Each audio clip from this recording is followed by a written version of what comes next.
हे एव्हरीवन, तर हा व्लॉग आहे हळदीचा. ॲक्च्युली एंगेजमेंटच्या नंतर आम्ही लगेच हळदी प्रिपरेशनचं करायला आलो होतो घरी आणि खूप सारी घाई होती. थोडा आराम पण केला, मग स्किन केअर वगैरे करून फास्टली मी ना हळदीमध्ये असं नाव लिहिले. तुम्हाला कसं वाटलं हे नक्की कमेंट करा.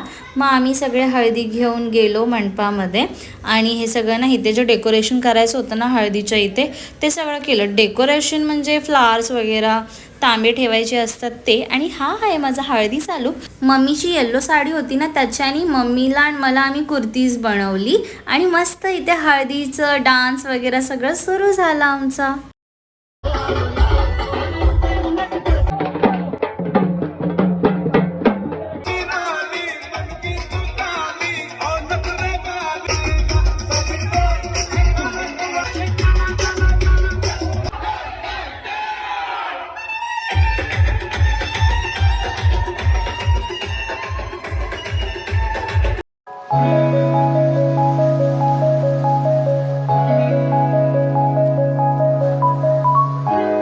मस्त एन्जॉय केलं 2 वाजेपर्यंत हळदी सेरेमनी आणि त्यानंतर मस्त व्हेज बिर्याणी खायला घेतली. So yeah guys, that's it for today. Bye.